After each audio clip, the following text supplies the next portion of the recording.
Muito boa noite, gringos e gringas. Como vocês estão? Boa noite, Maurício. Boa noite para quem está chegando aí. Hoje o nosso assunto principal são ETFs e fundos. Qual a diferença entre eles? Muitas pessoas não conhecem a diferença a fundo e é isso que a gente vai ver hoje. Lembrando, vou passar minha apresentação aqui, né? Lembrando que vocês podem mandar as dúvidas para o número do suporte, para o número do e-mail, para o endereço do e-mail e também não esqueçam da autorresponsabilidade de investir de maneira disciplinada todos os meses. Boa noite, Geisa, Rogério, Samir está aí também. Não esqueça de sempre pensar no futuro, de quanto mais conteúdo, mais absorver, ter essa educação financeira, absorver o conteúdo, mais fácil vai ser você investir, menos dúvida você vai ter. E lembrando que os seus resultados dependem do horizonte de investimento, de quanto você pode investir por mês e da escolha dos ativos. Né? Então, você pensar em uma maneira de ou economizar mais ou ganhar mais para poupar mais e investir mais, você vai colher mais resultados, beleza? Lembrando que vocês têm 20 desafios gravados lá dentro da plataforma, que são conteúdos de base. Aqueles 20 são obrigatórios para todo mundo. E tem os desafios extras, bônus que eu faço, como esse daqui, para tirar algumas dúvidas de maneira mais aprofundada. Beleza? Bom, vamos lá. Vamos começar pela parte de ETFs para a gente poder comparar. John Bogle, ele era um gestor de fundo de investimento, ele era um grande investidor e ele se fez uma pergunta muito interessante. Como que, em vez de escolher uma empresa, né, em vez de escolher, por exemplo, uma das 500 maiores empresas dos Estados Unidos, que a gente chama de SP 500, né, o SP 500, em vez de escolher uma delas, 10 delas para investir, por que eu não poderia investir em todas elas ao mesmo tempo? Ou será que eu não conseguiria criar uma carteira já com 1000 ações ali dentro, nem que seja um pedacinho de cada uma? Então, daí veio a ideia de construir cestas de ações. Em vez de ter que comprar uma ação, 2 ações, 10 ações, 12 ações, eu compraria várias de uma só vez. Então, ele popularizou essa ideia, que foi criado antes dele, na verdade, né? Mas ele conseguiu colocar em prática essa ideia e criou o que a gente chama hoje de ETF, que nada mais é do que uma cesta de ações. Eu consigo comprar uma cesta de ações americanas, consigo comprar uma cesta de ações europeias. Aqui, inclusive, dentro da plataforma do Renda Gringa, vocês têm vídeos.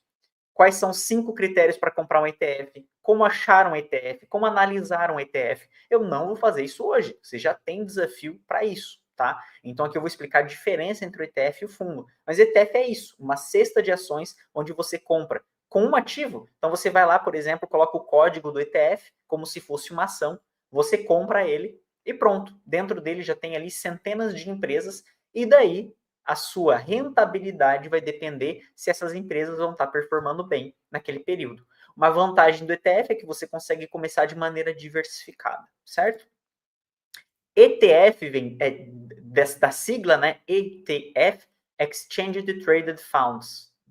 Então, vocês têm aqui a sigla ETF, que nada mais é que eles chamam de um fundo que é tradeado, ou seja, é um fundo que é negociado, né, praticamente diariamente. Essa cesta de ações está tendo variação. Se as ações sobem, essa cesta também sobe. Se as ações têm uma crise, essa cesta também desce, certo? Então, daí vem o nome ETF, que nada mais é que uma cesta de ações automatizada. Geralmente, um ETF replica um índice. O que é um índice? Por exemplo, quando eu falo Ibovespa, o Ibovespa é uma carteira fictícia com as 60 maiores empresas do Brasil, 63, né, atualmente. O SP 500 é uma cesta com as 500 maiores empresas dos Estados Unidos. É uma cesta fictícia, ela não existe no mundo real, ela não existia. Era só um jeito de avaliar a performance do mercado americano.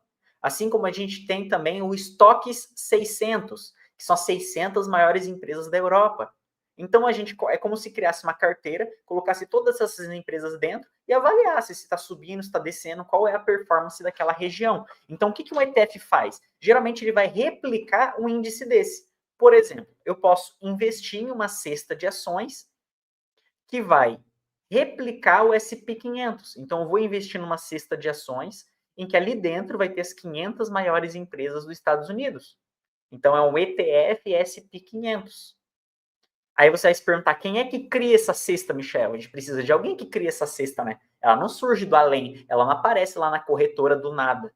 A gente precisa de uma empresa financeira que crie uma carteira coloque essas 500 ações ali dentro e venda, então, uma parte dessa carteira que a gente chama de um ETF.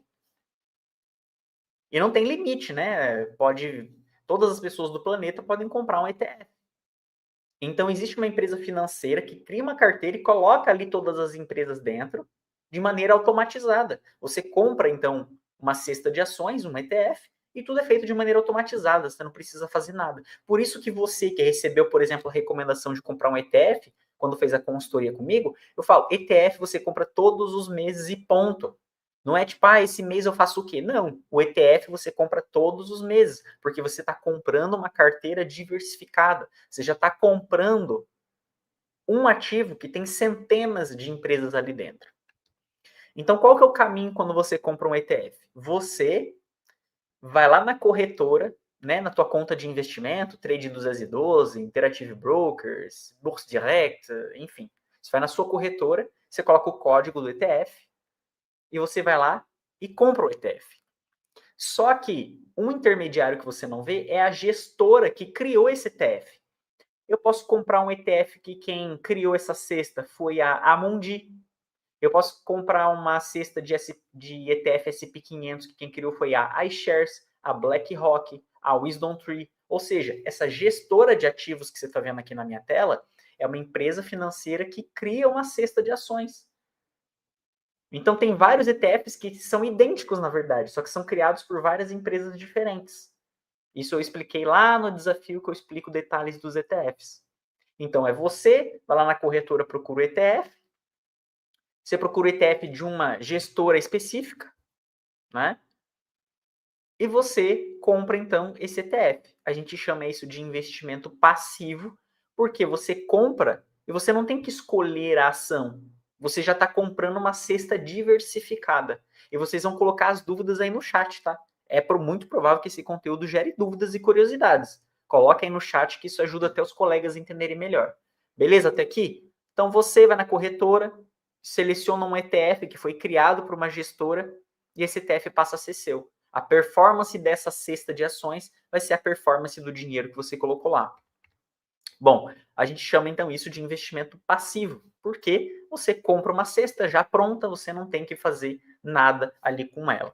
Então vamos dar um exemplo de um ETF que muitos de vocês aqui no Renda Gringa têm, né? Não todo mundo, mas alguns de vocês têm esse ETF, que é o ETF que a gente chama de XDEC, é um ETF Mundo Qualidade. Então, dentro desse ETF, nós temos o quê? Está selecionado ali em amarelo, 23 países desenvolvidos. E em roxo, a gente tem o quê? Dentro dessa cesta, que é uma cesta mundo, então a gente tem as empresas do mundo todo, mas ele vai selecionar as empresas de qualidade. O que ele define como qualidade? Empresas com alto retorno sobre capital próprio, então do dinheiro que a empresa tira do caixa e investe, ou dinheiro que a empresa empresta e investe no próprio negócio, quanto que volta para ela. Então, uma empresa com uma rentabilidade de capital próprio elevado. Empresas que têm crescimento de um ano comparado ao outro, e empresas com um low financial leverage, que nada mais é do que uma parte financeira controlada, né? Ela não é alavancada. Ela tem mais caixa do que dívida, ou a dívida está controlada.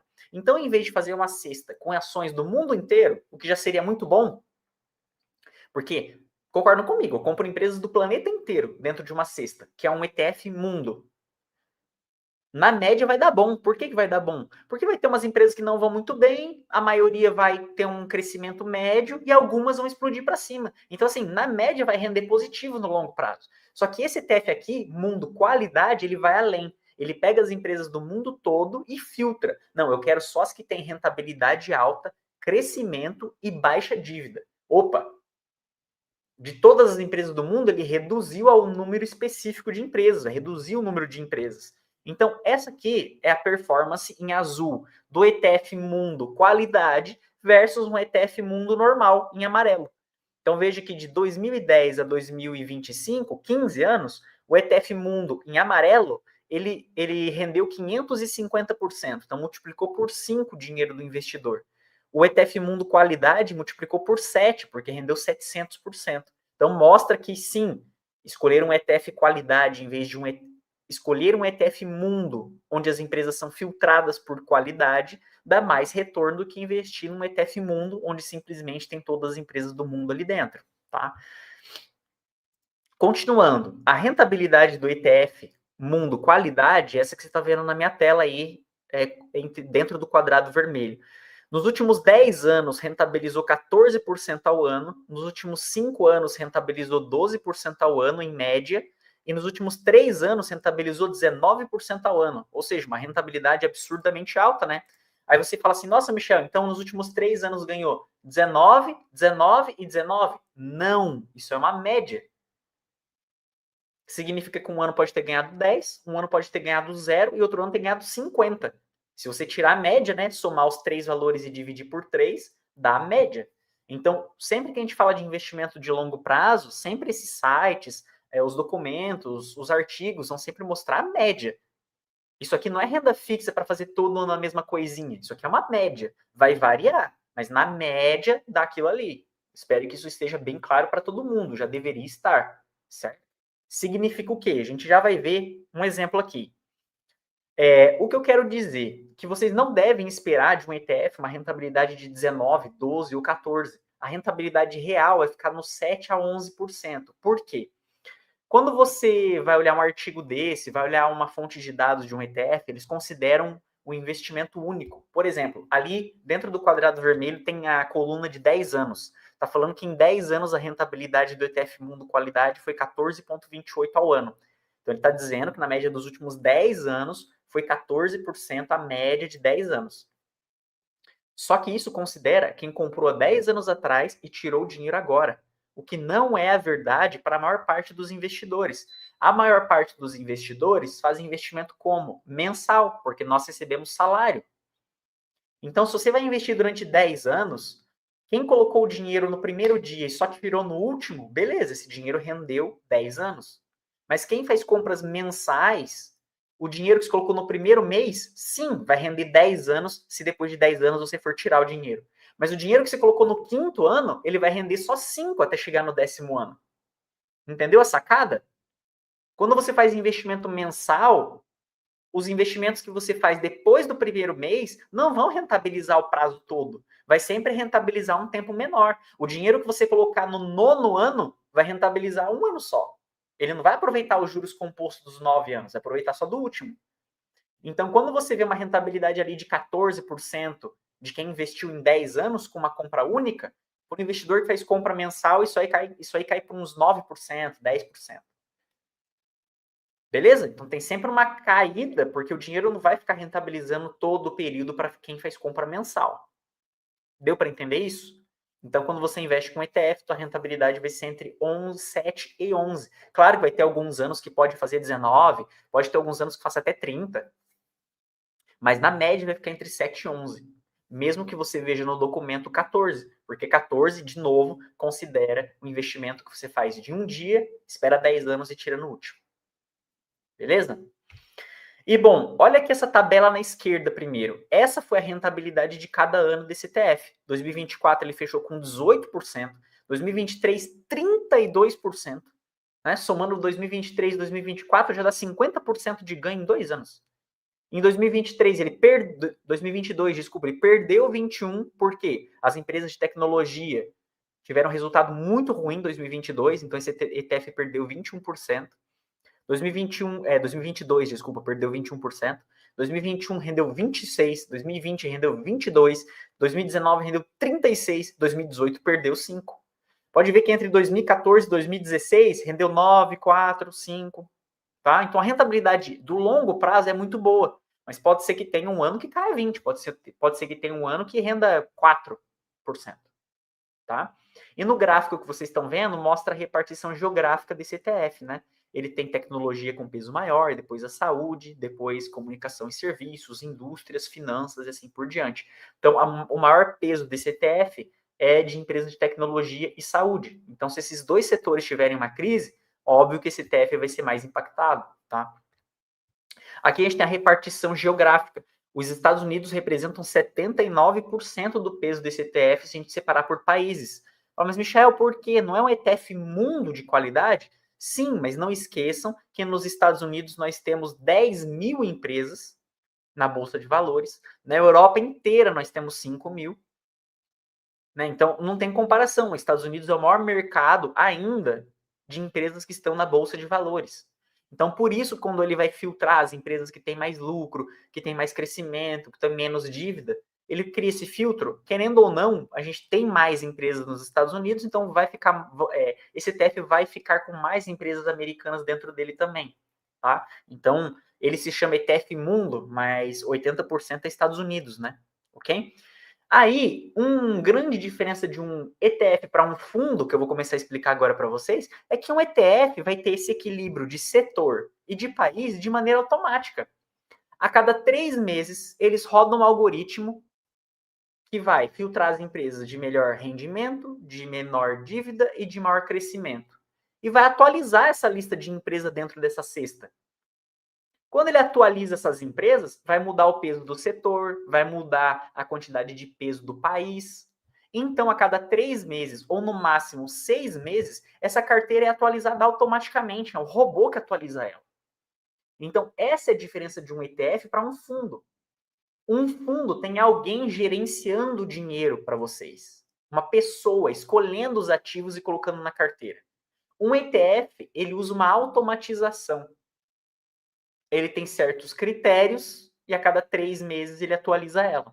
Se você estivesse comprando um ETF SP500, que tem as 500 maiores empresas dos Estados Unidos, ele atualiza diariamente nesse caso, porque todo dia ele tem que respeitar o peso de quem são as 500 maiores empresas dos Estados Unidos. Então, todo o ETF passa por um equilíbrio diário, trimestral ou semestral.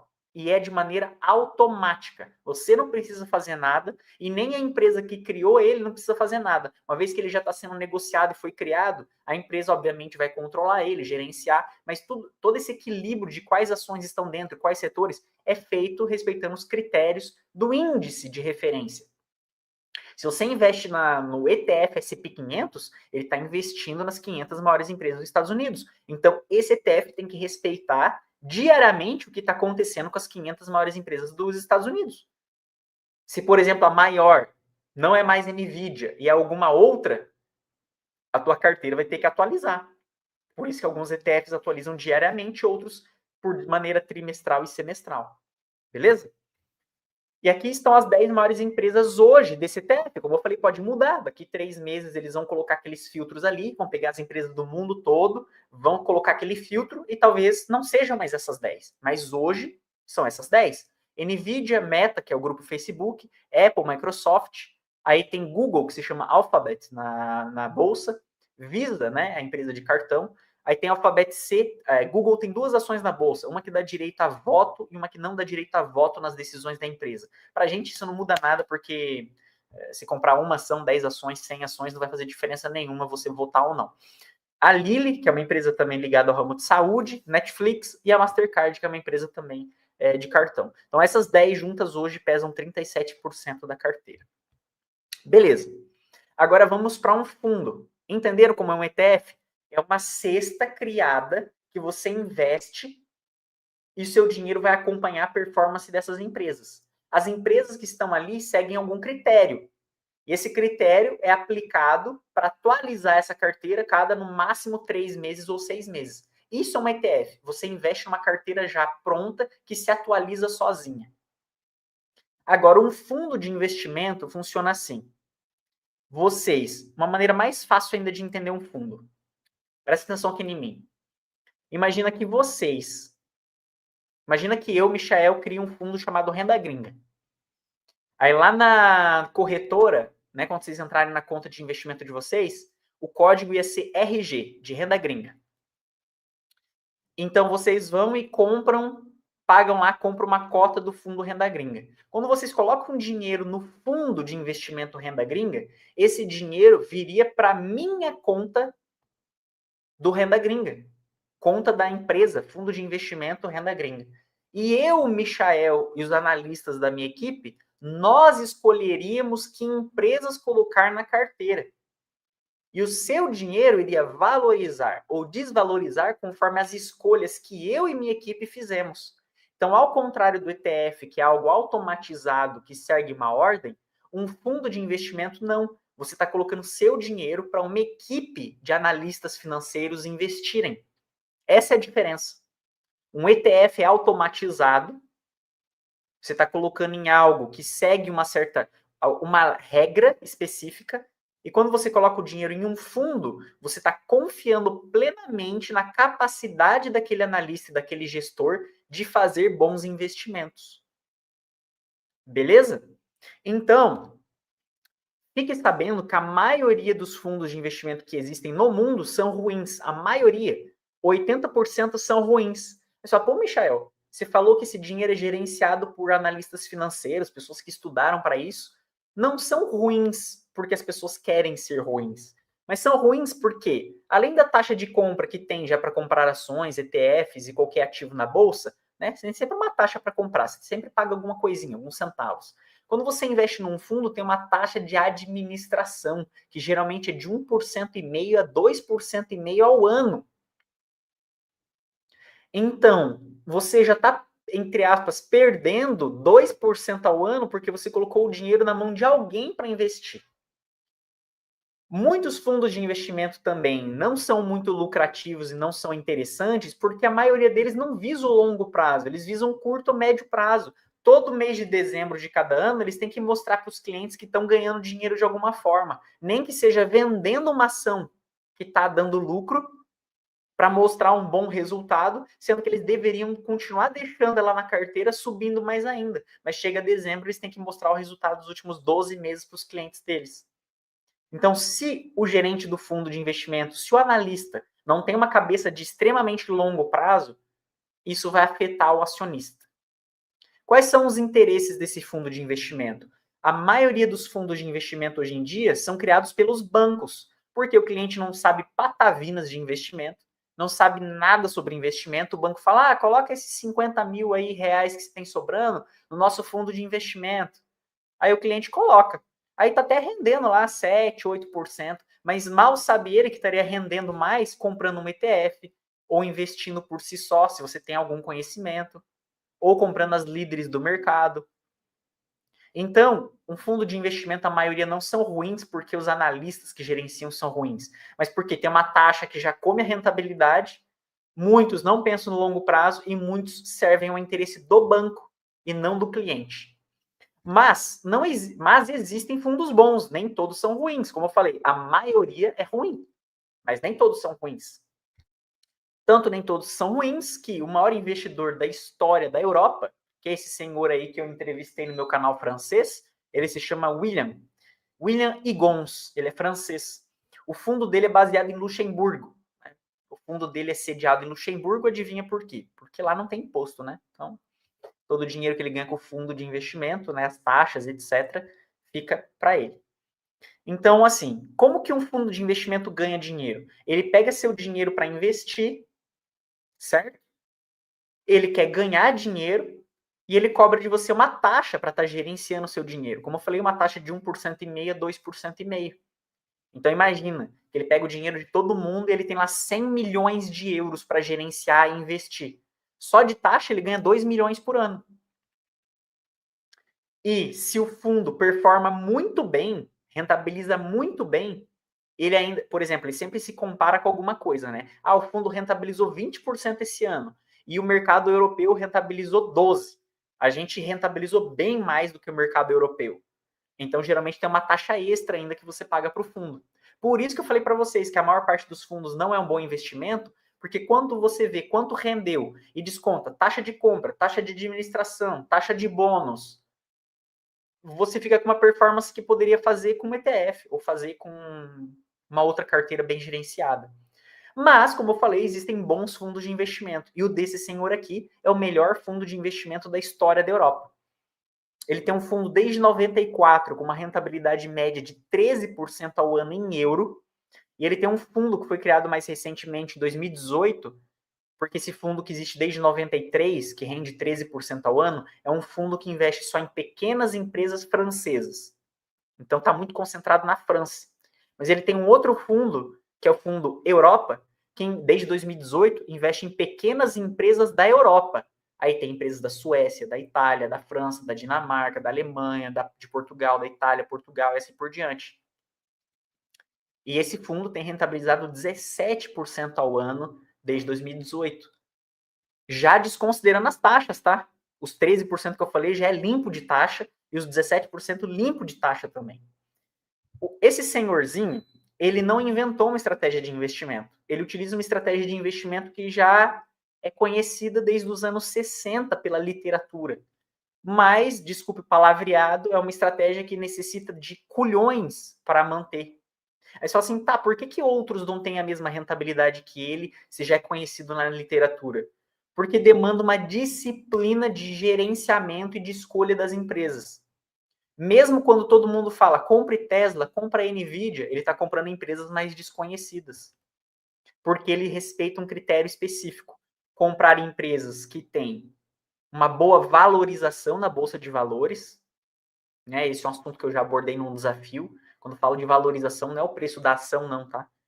Você compara o quanto de riqueza ela gera comparado com o valor dela na Bolsa de Valores, né? Então, no fundo dele, ele compra só empresas que têm essa valorização abaixo da média, são mais rentáveis do que a média das empresas e tem crescimento acima da média. Adivinha? A mesma estratégia que eu utilizo para gerenciar a minha carteira e todas as recomendações que eu dou para vocês. Aí você fala, Michel, mas você falou que não é fácil, senão todo mundo faria. Não é fácil, sabe por quê? Porque seria muito mais fácil e agradável ao ouvido de vocês eu recomendar vocês comprarem Michelin, Louis Vuitton, Danone, Nestlé, BMW, Audi, empresas que todo mundo conhece e fala, nossa, eu sou acionista da BMW, sou acionista da Louis Vuitton. Mas será que seria essas empresas que dariam mais retorno financeiro para vocês? Não. Eu vou simplesmente, dentro das 5.000 empresas da Europa, estabeleço um critério, vários critérios que eu já expliquei em desafios que estão na plataforma também, e a partir desse filtro que eu crio, eu olho as empresas que sobram e dentro delas eu realizo o investimento. Então, o fundo dele, que é o primeiro que nasceu em 93, que é o fundo França, o nome do fundo é Indépendance Expansion, né? Independência e Expansão. Em português fica um nome feio, mas esse é o nome do fundo. É o fundo que foi criado em 93, que vai investir em empresas francesas. Ele, vou até dar um zoom, né, para vocês verem melhor. Ele rentabilizou 4.697% de 93 até hoje. Claro que estamos falando aí, né, de 30 e poucos anos de investimento. Mas deu uma média de 13% ao ano já em euro. Lembrando que rentabilidade em euro não pode ser comparada em real, né? Para eu comparar esses 13% em euro, teria que estar ganhando uns 22% em real, 23% em real. É muita coisa. Aqui está a rentabilidade, então, desde 93, nos últimos 10 anos, últimos 5 anos, últimos 3 anos e o último ano, né, na primeira linha. No último ano ele rentabilizou 19, nos últimos 3 anos acumulado rentabilizou 38, nos últimos 5 anos acumulou 90%, não, quase dobrou o dinheiro do investidor, nos últimos 10 anos deu 155%, e desde 93 mais de 4.000%. Na segunda linha tem a performance do mercado francês, que em média rentabilizou 7% ao ano, enquanto o fundo dele rentabilizou 13% ao ano. E aqui está um fundo que eu recomendo para alguns clientes. Talvez tenha alguém aqui no chat que recebeu essa recomendação para comprar o fundo. Eu já vou explicar para quem é e para quem não é. Por isso que eu não recomendei para todo mundo. Tem os poréns, né? Óbvio. Mas ele tem um fundo Europa, e geralmente quando eu recomendo para os clientes um fundo, é esse aqui. Ele rentabilizou 17% ao ano desde 2018, então é uma média absurdamente alta, né? Para quem investiu desde 2018, já rentabilizou 187%, então multiplicou aí quase por 3 o investimento feito no começo pelo investidor, enquanto o mercado europeu de pequenas empresas rentabilizou 8,5%. Então o fundo dele rentabilizou 17%, enquanto a média das empresas, né, se eu pegar todas as empresas de pequeno porte da Europa, rentabilizar em média 8,5%. Sinal que eles escolhem as melhores empresas, né? Porque imagina, se todas as pequenas empresas juntas dão uma média de 8,5% ao ano, dentro de todas essas empresas tem umas ruins, umas médias e umas muito boas. Para eu selecionar algumas e poder comparar com todas, quando eu seleciono algumas e rentabilizo mais que a média, significa que eu escolhi as melhores. Consegue entender isso? Esse é meu objetivo também construindo uma carteira e recomendando para vocês. Por que eu não recomendo só comprar um ETF? Uma cesta já diversificada, ponto. Porque eu acredito que eu consigo selecionar as melhores dentre todas as possibilidades. Ao menos, desde que eu comecei a fazer investimento, eu consegui provar isso, ter uma rentabilidade acima da média. Então, em vez de comprar uma cesta com 500 empresas, eu falo, não, compra essas 10 aí, compra essas 12, compra essas 15, compra essas 8, porque elas são as melhores dentre todas. Por isso que ele rentabiliza mais que a média do mercado. Olha só, desde 2019, o fundo fez em um ano 30% em 2019, aí fez 0 em 2020, aí fez 48 em 2021, aí fez menos 9 em 2022, fez 13 em 2023 e 4,9 em 2024. Por isso que eu falo para vocês que investimento é de longo prazo. O cara que começou investindo em 2022 e tirou o dinheiro em 2022, ele perdeu o dinheiro. Por isso que eu falo que você tem que ter um investimento de longo prazo, no mínimo 5 anos. Porque se você investe 5 anos, se você pegar um ano negativo, não tem problema. Você vai pegar um ano positivo. Um ano que deu um estouro para cima. E você vai sair positivo com o teu investimento. Por isso que investir em empresas é algo de médio e longo prazo. As empresas não performam de maneira linear. Pode ter um período de queda, depois elas voltam a performar bem. É a vida real. É a vida real como ela é. Pode ter um problema com o setor de energia, pode ter um problema bancário, pode ter uma crise, pode ter crise política, econômica. Viram lá no Nepal agora que está rolando manifestação, queimaram a mulher do ministro viva dentro do palácio. Por quê? A população se revoltou por uma série de motivos e imagina agora as empresas do Nepal, que situação que elas estão? Você acha que elas estão recebendo investimento do exterior? Não estão, porque as pessoas têm medo de colocar dinheiro lá agora, até ver o que vai dar. Então, tudo isso afeta a nossa economia. Então, existem anos que são mais positivos, anos que são mais negativos, mas, claro, depende principalmente das empresas que você seleciona. Por exemplo, eu vou dar um tour na carteira dele. Né? Ele sempre deixa a carteira, ele deixa um documento que mostra a carteira do mês passado, nunca é atualizada, sempre é de 30 dias atrás. Vou mostrar aqui para vocês, então, essa carteira, só para vocês terem uma ideia. Olha só, temos aqui a carteira dele, vários detalhes, a performance ano a ano, etc. Aí eu vou descer aqui, ó, e aqui no canto direito, ó, vocês têm o nome das empresas que ele tem. Ó, ele tem muitas ações na carteira. Tem uma quantidade que se aproxima de 40 ações, tá? Mas as 10 primeiras, vou até vir aqui, ó, ver se eu acho. Cadê? Aqui, ó. Essas são as principais da carteira. Se você somar elas, você vai ver que as 10 principais vão pesar aí mais de 1/3 da carteira. Ou seja, ele tem 10 ações que pesam uns 30% e os outros 60%, 70% é dividido entre cada uma das outras aqui. Shell, por que ele tem tanta carteira? Você já falou que não tantas ações na carteira, não precisa ter só entre 10 e 20? Sim, para uma pessoa particular, né? Porque a gente gerencia uma quantidade, entre aspas, limitada de dinheiro. Agora, esse cara, ele gerencia bilhão, né? Imagina, ele vai investir bilhão em 10 empresas pequenas da Europa. Vai ser tanto dinheiro que ele é capaz de comprar todas as ações de uma empresa. Então, ele é obrigado a diversificar muito mais, porque ele investe muito dinheiro. Imagina, tem uma pequena empresa da Suécia que vale 50 milhões de euros. É bastante dinheiro, 50 milhões de euros. Se eu e vocês comprarem as ações, tá tudo bem. Agora imagina ele chegando com 50 milhões para comprar as ações. Ele compra todas. Então, claro que ele vai investir só 2 milhões, 5 milhões nessa ação, vai sobrar dinheiro para ele, tem que investir em outras, o dinheiro dos clientes, certo? Então, quais são os requisitos para investir em um bom fundo? Ou, por exemplo, esse que eu citei aqui. O perfil seu tem que ser de médio a arriscado. Se você é conservador, eu não recomendo. Apesar de você brilhar o olho e falar, nossa, que rendimento bom, mas quando tiver um ano que vai cair 30%, você é o primeiro a se assustar, né? Não esqueça, não confunda ambição com ganância.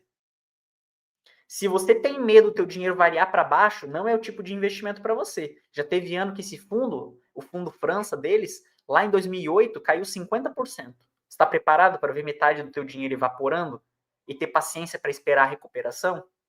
Então é para quem tem um risco médio a arriscado. Geralmente recomendo para os clientes que têm mais grana para investir e também são mais jovens. ou quem simplesmente procura ter mais rendimento entendendo o risco.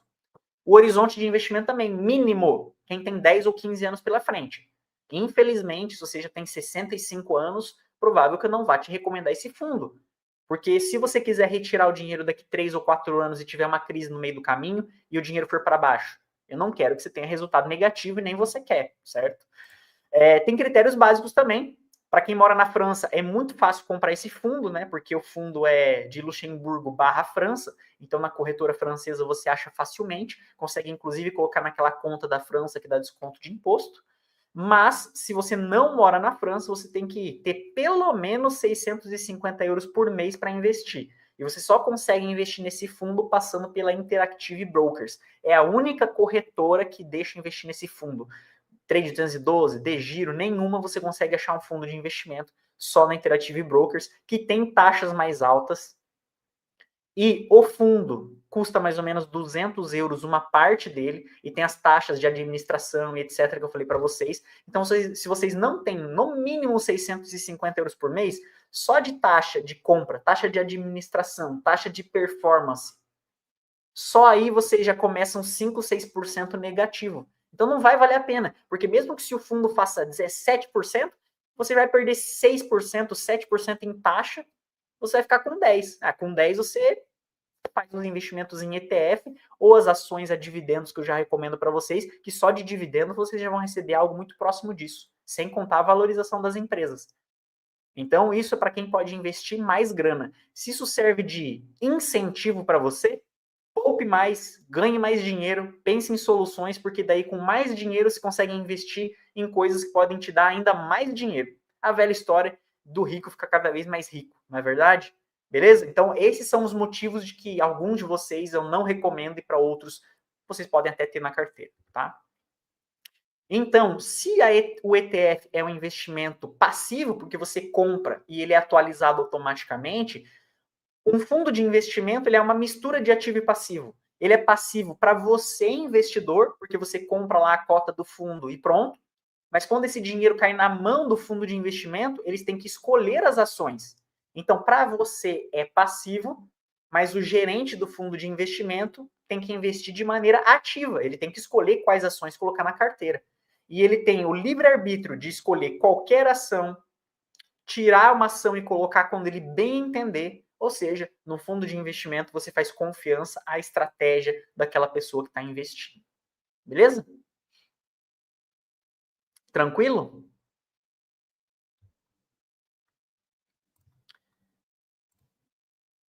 A Rose perguntou, seria aqui na Europa um SCPI?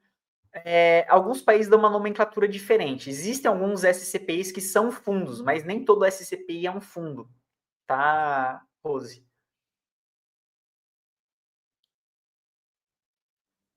Andréia, a conta é POR, a conta francesa se chama PA. Não sei se é essa a pergunta que você quis fazer. Beleza? A conta se chama PA. Elisiane fez uma pergunta, como tu vê a mensagem da China hoje? Elisiane, eu, assim como esse senhorzinho aqui, como eu falei, a gente respeita estritamente o conteúdo, o artigo e os livros de finanças que mostram os critérios para investir nas empresas. Respondendo sua pergunta diretamente, eu tô nem aí pelo que a China falou, que os Estados Unidos falou, que na Europa falou. Aí você fala assim para mim, mas como não, Michel? Como analista financeiro, você tem que saber o que está acontecendo no mundo, o que está acontecendo com a economia. Aí eu pergunto, a resposta que eu sempre dou é a seguinte: as empresas as empresas que nós estamos investindo são impactadas de alguma forma? Pode ser que sejam.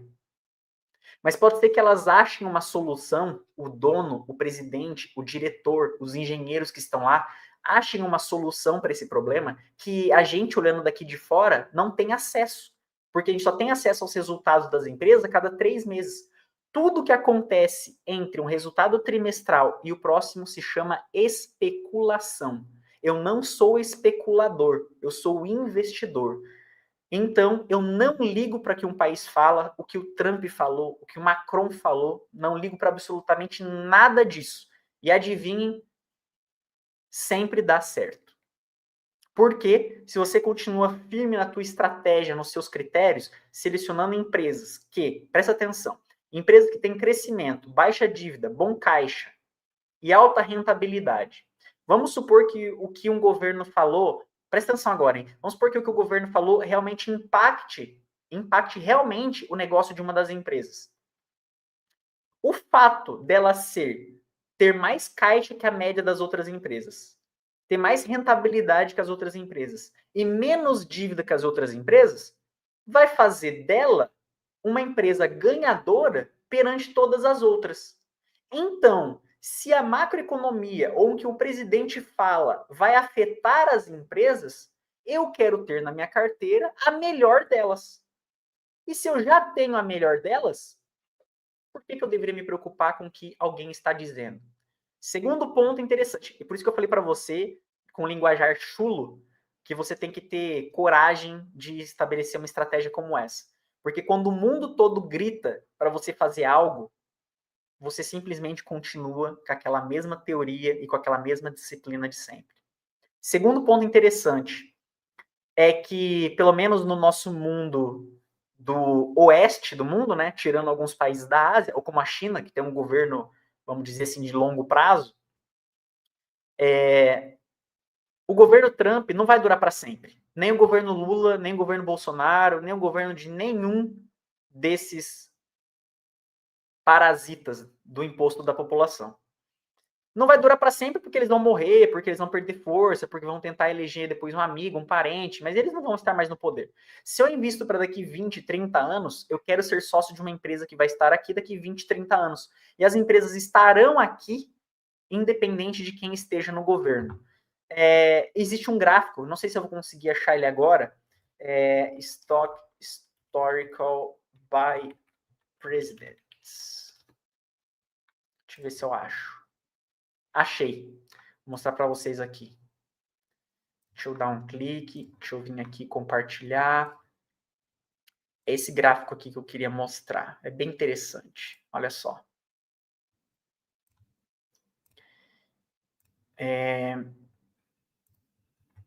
Deixa eu ver se eu acho. Achei.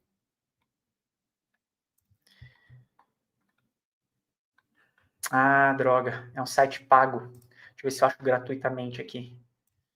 Aqui, achei. Deixa eu ver se carrega. Só um minutinho, pessoal. Tá carregando aqui. É um gráfico interessante que eu acho legal vocês verem ele.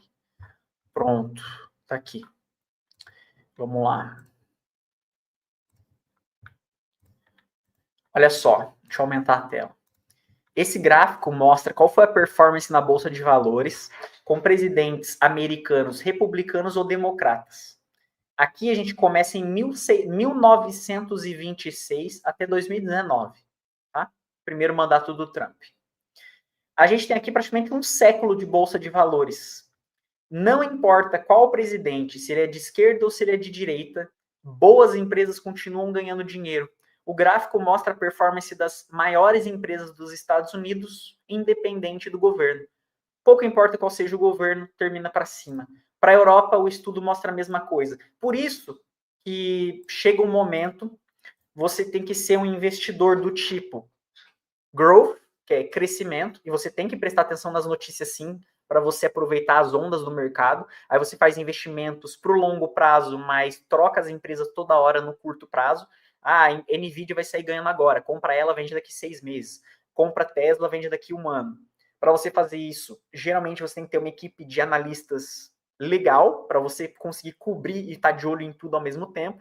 Isso gera muitas taxas, né? Você fica comprando e vendendo a todo momento. Então, se você compra e vende a todo momento, você não pode usar uma estratégia de renda passiva dividendo, o que é uma estratégia muito boa para uma pessoa física. Mas para uma pessoa CNPJ, como um fundo de investimento, nem sempre é a melhor estratégia, justamente porque você pode ter uma equipe grande olhando tudo ao mesmo tempo. Você vai ser esse tipo de investidor, caso você seja um CNPJ, pode ser que você seja. Agora, se você é uma pessoa, um CPF, você é uma pessoa física, você pode ser o tipo de investidor que a gente chama de value, que é um investidor de valor. você compra boas empresas com crescimento, rentabilidade, alto caixa e que estão subcotadas, subvalorizadas e fica estritamente nessa estratégia porque ela funciona no longo prazo. Porque se de todas as empresas do mundo eu compro as mais lucrativas, a que tem menos dívida e mais rentáveis, no final pouco importa quem é o presidente, pouco importa a notícia, pouco importa o que o país fala.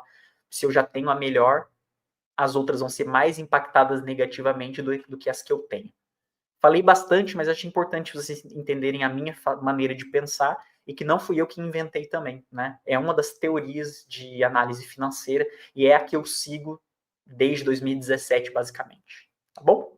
Falei um monte, né, Elisane? Você fez uma pergunta tão simples, eu dei uma volta lá no mundo para te responder. Mas espero que você tenha entendido o que eu queira dizer aqui, tá? Então, quando eu falo para você, pô, tô nem aí para o que o cara falou, não leve isso como uma má resposta à tua pergunta. O que eu quero dizer é, o que a China falou não importa para a nossa estratégia. E talvez o que a China falou para a nossa estratégia, se eu prestar muita atenção, isso afete negativamente a nossa estratégia, porque a nossa estratégia é baseada em algo realmente bem fechado. Quais são os critérios para selecionar uma empresa? Um ROI elevado, que é uma rentabilidade sobre o capital próprio elevado, uma margem líquida alta, um crescimento de um ano ao outro, se ela paga dividendos acima de 6%, se possível, comprar empresas que pagam dividendos há muito tempo, porque dificilmente elas vão cortar os dividendos, uma empresa que esteja entre as melhores do seu setor, e mais um ou dois detalhes, e o resto dos detalhes é o gerenciamento, né? Qual o peso que eu dou, que setores que eu tenho, quando que eu vendo se a empresa for ruim. Então a gente fica nesse mundinho fechado e tenta não dar ouvidos para tantas coisas de fora, porque talvez isso afete justamente negativamente a estratégia. Tá bom? Basicamente isso. Qualquer hora eu vou fazer uma live só falando desses critérios. Eu já fiz uma live sobre gerenciamento de carteira, que é extremamente importante. Só pelo nome, a maioria de vocês nem liga, mas conforme um melhor investidor você vai se tornando, mais você vai entender que essa live que se chama gerenciamento de carteira, ou gerenciamento de investimentos, é a mais importante. É simples assim. Quanto mais vocês lerem sobre o assunto, mais verem minhas lives aqui, mais vocês investirem, mais vocês vão entender que se tivesse que olhar uma live várias vezes, ou uma mais importante, é a live de gerenciamento de carteira. Quando eu coloco uma ação na carteira, ela não pode pesar muito, tem que pesar entre 3% e 5%. Por quê? Pode ser que você tenha comprado num momento ruim que você não esteja percebendo. Os dados da empresa são bons, ela tem crescimento, tem rentabilidade, tem tudo. Mas talvez você compra num dia e no mesmo dia o presidente da empresa, sei lá, deu um tapa na cara de um funcionário na frente de todo mundo. Pronto. A reputação da empresa vai lá para baixo, os investidores vão sair da empresa, a empresa vai para o chão. E pode ser que você tenha investido bem nesse dia. Então a gente compra ela com peso pequeno, depois no mês que vem compra mais um pouco, até ela fazer parte da carteira com peso mais importante. Uma ação que está perdendo 20% ou 25% na carteira, a gente tem que tomar uma decisão. A pior decisão é fazer nada. A decisão que você tem que tomar é ou comprar mais, porque você acredita realmente que vai subir, e aí você tem que ter certeza disso, tem que ter dados suficientes para isso, ou você simplesmente aceita que ela perdeu e não tem problema. Uma outra ação que vai fazer 50%, 60% vale por 3 ou 4 que perderam 15%, 20%. E a maior parte da carteira vai subir. Então, esses critérios de gerenciamento também fazem muita diferença para quando você vai comprar, quando você vai construir uma carteira de investimento. E é por isso que eu falei para vocês que a maioria dos fundos de investimento são ruins. São raros os fundos como o desse senhor aqui, que pensa no longo prazo, que tem uma estratégia restrita de investimento. Eu já prometi uma vez traduzir esse vídeo dele, colocar legenda para vocês. A gente tentou fazer com o CapCut e outros editores de vídeo, programas e softwares de vídeo, mas acredite, a gente usa muito linguajar técnico nesse vídeo, falando de indicadores, aí a gente está falando francês nesse vídeo. E a gente cita alguns termos em inglês de finanças misturado com francês. Sério, já tentei umas 3, 4 vezes, o editor também sai um lixo. A gente precisa pegar e traduzir palavra por palavra. Você imagina uma live de 1 hora, a gente tem que traduzir, escrever palavra por palavra. Por isso que ainda não traduzimos ainda, mas essa tradução uma hora vai sair. Eu vou fazendo aos pouquinhos aí, 5 minutinhos por dia. E um dia vai sair a tradução desse vídeo, vocês vão poder assistir ele na íntegra, tá bom? Pessoal, acredito que chegamos no final do vídeo. Certo? Então, expliquei aqui que tem os investimentos ativos e passivos num fundo de investimento. Para você é passivo, mas para o gerente do fundo é ativo. E se temos dúvidas ou não. Acredito que vocês já perguntaram aí também. Vocês fiquem à vontade para perguntar também aqui embaixo do vídeo ou mandar para o número do suporte. Vai ser sempre um prazer ajudar vocês. Esse desafio vai para lá na plataforma também como desafio extra. Quando alguém me perguntar, Michael, qual a diferença de um fundo e de um ETF? Eu vou mandar a resposta por texto ali resumida, junto com o link. Então, esses desafios servem para isso também, para ir criando uma base de conteúdo aqui, para a galera que for chegando no futuro e para vocês, que às vezes se perguntam, tá, o que é um fundo e o que é um ETF? Qual a diferença? Agora vocês sabem. Um ETF é uma cesta automatizada e um fundo é quando você coloca o dinheiro na mão de uma equipe para investir para você.